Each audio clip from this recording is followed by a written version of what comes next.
नमस्कार प्रिय दर्शकों, आप सभी का हमारे YouTube चैनल पर हार्दिक स्वागत है। दोस्तों, आज मैं फिर लेकर हाजिर हूँ नया वीडियो, नई कहानी।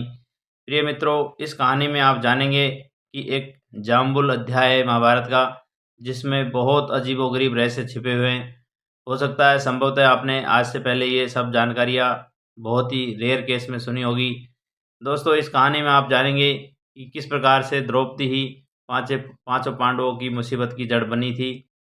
दूसरा दोस्तों, क्या द्रौपदी अपने 5 पतियों के अलावा कोई छठा पराये पुरुष से भी प्यार करती थी? और दोस्तों, कोर्ट में गीता की कसम क्यों खिलाई जाती है? इन सब रहस्यों के बारे में मैं आज के वीडियो में बताने जा रहा हूँ। तो दोस्तों, कहानी को ज़रूर से ज़रूर पूरा देखेंगे। जो भी दर्शक मित्रगण नए जुड़े हो, इस चैनल को सब्सक्राइब करके रखें, बेल आइकन को प्रेस कर लें और अच्छे-अच्छे कमेंट करें। दोस्तों, अब मैं कहानी को शुरू करता हूँ।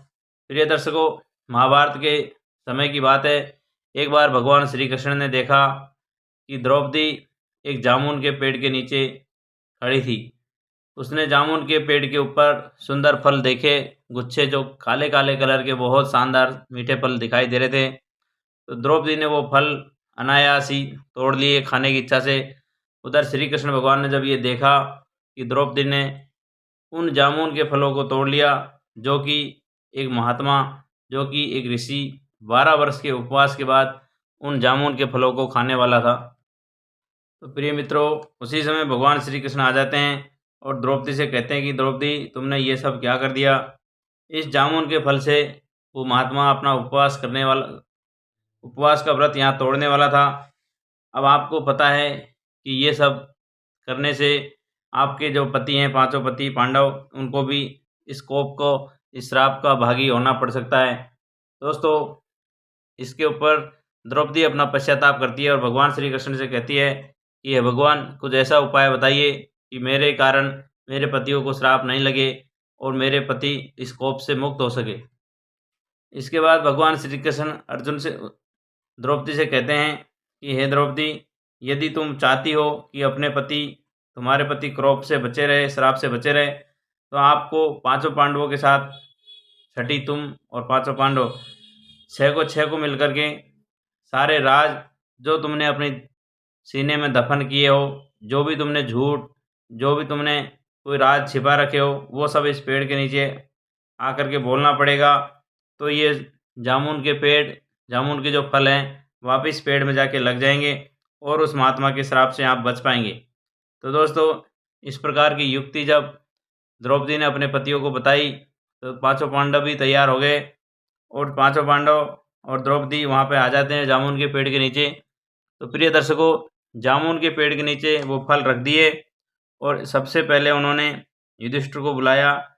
युधिष्ठिर, आज तक तुमने जो भी कुछ राज रखा हो, झूठ बोला हो, तो आज आपको इस पेड़ के नीचे सच बोलना पड़ेगा। यदि सच नहीं बोला तो ये फल जल कर के भस्म हो जाएंगे और आपको श्राप से कोई नहीं बचा पाएगा।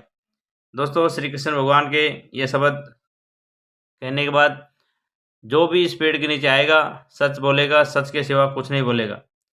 जिस प्रकार से कोर्ट में गीता के ऊपर हाथ रखवा के कसम खिलाई जाती है, जो भी कहूँगा, सच के सिवा कुछ नहीं कहूँगा। इस प्रकार से सभी का बारी बारी से वार्निंग दे दिया, सभी को शपथ दिला दिया कि जो भी इस पेड़ के नीचे आएगा, सच बोलेगा, सच के सिवा कुछ नहीं बोलेगा। दोस्तों, अब युधिष्ठिर का बारी आता है। भगवान श्री कृष्ण ने सबसे पहले युधिष्ठिर को बोला कि तुमको इस पेड़ के नीचे आके सच बोलना है।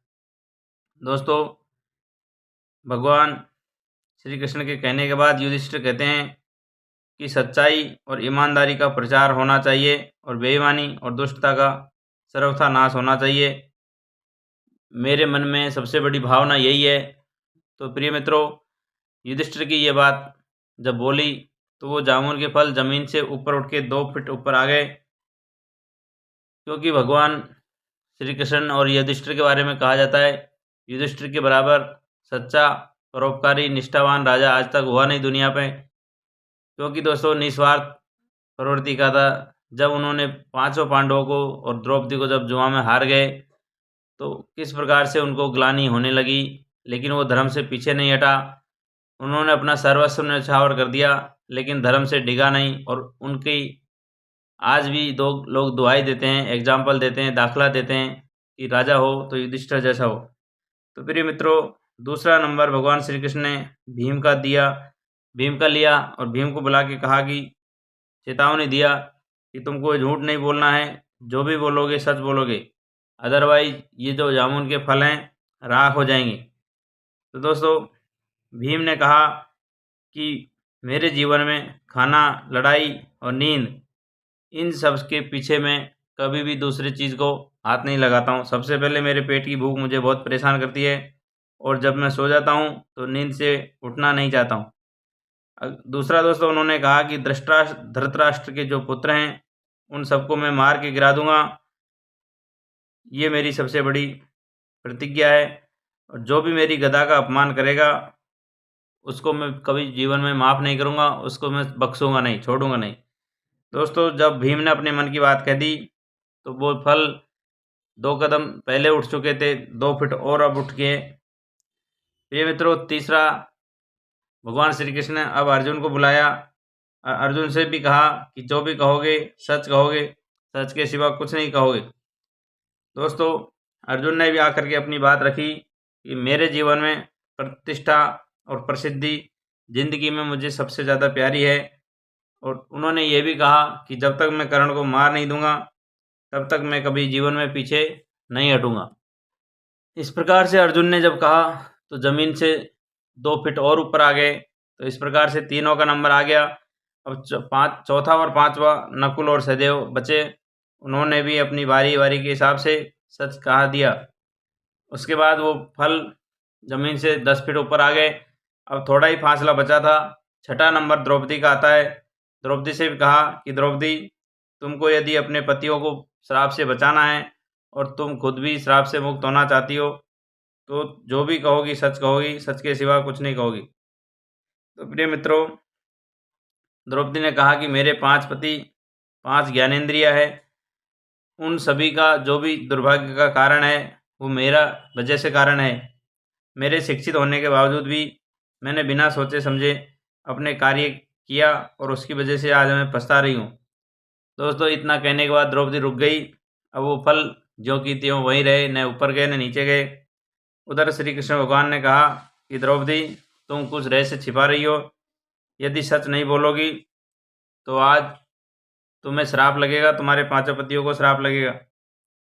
इस प्रकार के वार्निंग के बाद दोस्तों, महिलाएं कुछ राज छिपा के रखती है, तो द्रौपदी भी उनमें से एक थी।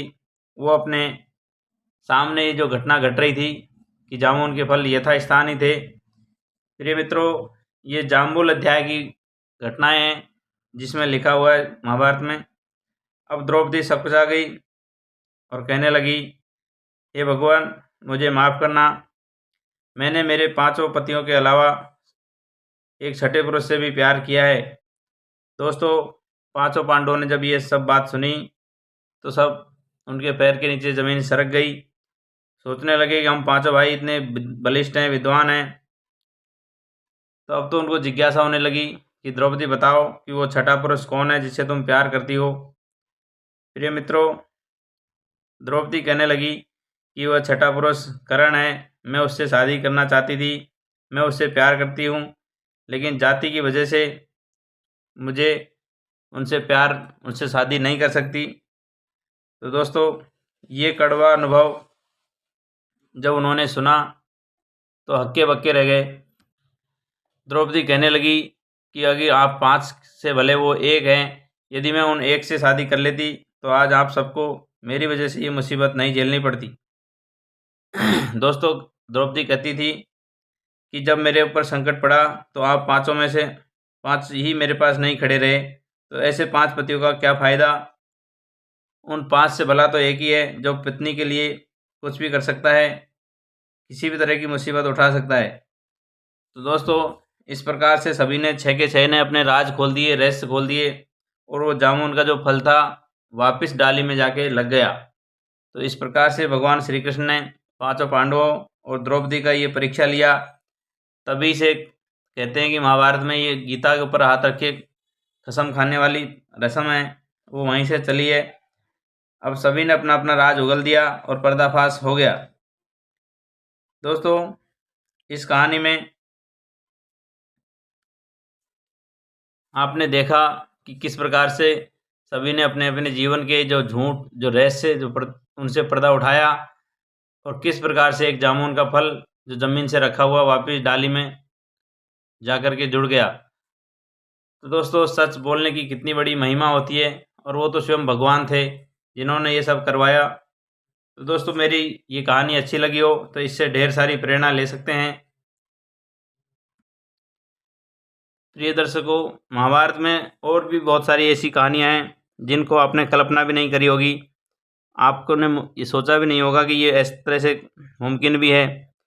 द्रौपदी ने 5 पतियों में ईर्ष्या, धन संपदा, मानसिक दुख, प्रतिशोध, घमंड, इस प्रकार के 5 विकार बताएं जिनसे हम सभी को सर्वदा दूर रहना चाहिए।